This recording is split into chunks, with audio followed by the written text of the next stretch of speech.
My name is Nora. I'm 38, a mother of one daughter. 3 weeks after my mother passed, we gathered for the will reading in a lawyer's office that smelled like old paper and expensive cologne. My brother Marcus sat across from me, his wife perched beside him like she already knew the outcome. My husband Raymond sat next to me. He hadn't touched my hand once since we arrived.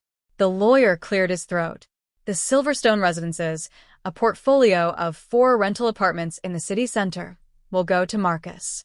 My brother's wife exhaled softly. Marcus nodded like this was simply confirmed, not gifted. The Harrow Creek Fishing Lodge, including the main cabin, the dock, and surrounding land, will go to Nora. A fishing lodge, 3 hours north of the city. I hadn't even known my mother still owned it. On the drive home, Raymond said nothing for 40 minutes. Then, at a red light, he laughed once. Short, dry. Like a door slamming. That evening, Marcus and his wife came for dinner. The conversation had the warmth of a real estate seminar. At some point, Raymond raised his glass toward my brother. At least one of your mother's children got something worth keeping. Marcus smiled modestly. His wife laughed. My aunt pretended to look at her phone. I smiled too. I had practice. Later, after everyone left, Raymond stood in the kitchen doorway while I washed dishes. A fishing lodge, Nora. I didn't answer. Your brother will be collecting rent every month. And you what? You're going to sell bait. It's still property, I said. He stepped closer. Your mother spent her whole life working, and she left you a shack by a swamp. He paused. You know what that means? It means even she knew. Knew what? I asked, though I already felt the blow coming. That you don't do anything with things. He grabbed his keys from the counter. Take Lily. Go stay at your lodge. Since that's the life you've been handed. I drove 3 hours north with my 9-year-old daughter asleep in the back seat. The lodge was dark when we arrived. A wooden sign read Harrow Creek, but the letters were faded. The dock had 2 broken planks. The front steps sagged under my weight. Inside, the smell was pine and must and something older, like a memory left in a drawer. I found a bedroom with a made bed, like someone had expected a guest. I put Lily down gently.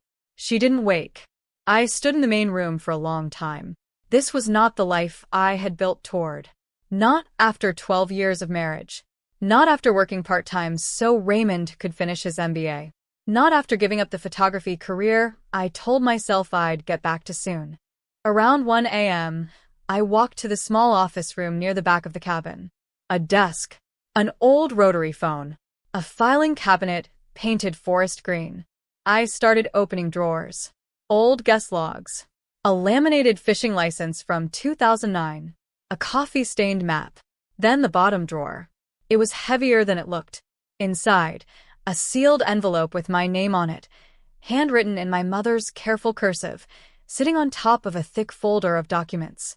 My hands slowed. I opened the folder first. Inside were letters from a company called Caldwell Meridian Resource Group.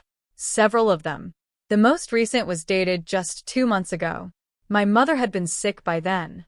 Still, she had written declined across the top in red pen and signed her name. I kept reading.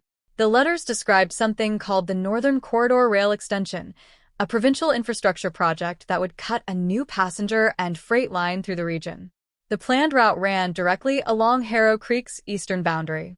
The lodge wasn't just a lodge. It was 40 acres sitting on the edge of a future transit corridor. The letters mentioned rezoning, commercial development potential, a proposed station hub less than 800 meters away.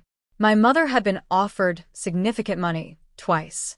She had declined, twice. I sat down on the floor. Then I opened her letter.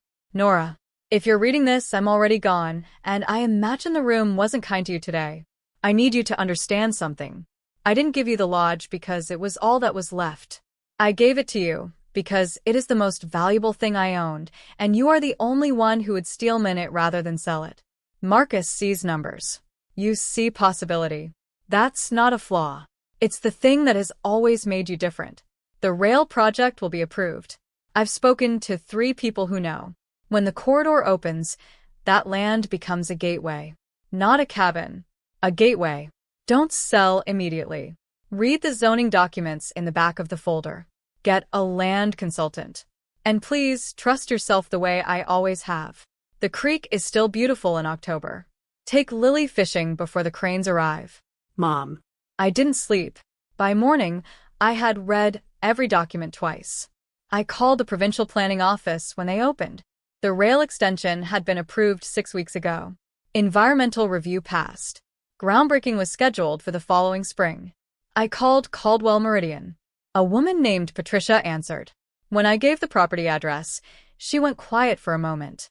"We've been hoping someone would call," she said.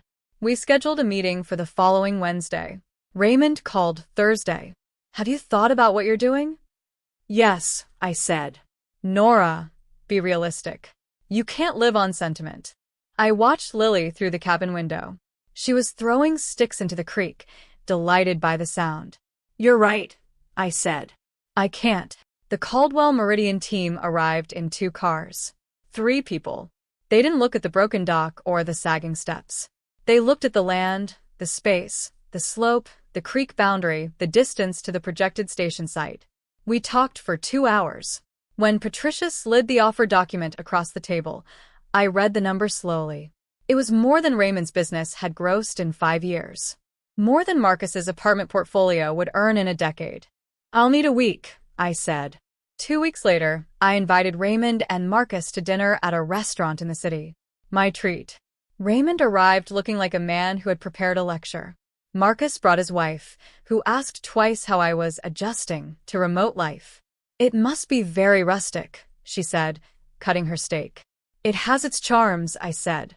"Any interest from buyers?" Raymond asked. A performance of casual. I placed the folder on the table. Marcus frowned. "What's that?" "An offer," I said. "For the lodge." Raymond reached for it first. He opened it. "Read the number." Then read it again. His face didn't fall all at once. It left slowly, like a tide going out. "This can't be right," he said. "It's the second offer," I said. "The first one was lower." Marcus's wife stopped chewing. My brother looked at me with an expression I hadn't seen from him before. Not contempt. Something quieter. Something that might have been respect, or the ghost of it. "You knew?" Raymond asked. "Mom knew," I said. "She left it to me because she trusted me to wait." The waiter appeared. "Is everything all right?" "Yes," I said. I closed the folder. Everything is exactly what it's supposed to be. I signed the final development agreement 11 weeks later. I retained a 22% stake in the mixed-use development that would anchor the new station hub. The rest funded a photography studio I opened in the city, nothing big, just mine. I filed for divorce the same month. Raymond didn't call me incapable this time. He asked if we could have coffee and talk. I said I'd think about it. I haven't thought about it. Sometimes I drive up to Harrow Creek on weekends, before the construction crew arrives. The dock is still broken. The sign is still faded. But the land behind the cabin hums now, with something coming, with something my mother saw long before anyone else bothered to look. She didn't give me a shack. She gave me a secret, and the faith that I was the right person to keep it. The cranes arrive next month. Lily says she wants to name one of them. I told her she could name all of them. A broken-down fishing lodge. A man who called me worthless. And a mother who saw my future before I did. If you made it to the end of the story, you already know the smallest looking gift is sometimes the most powerful one. Like this video if you believe that. Subscribe if you want more stories like Nora's. And drop a comment below. What would you have done with that lodge? I will read every single one.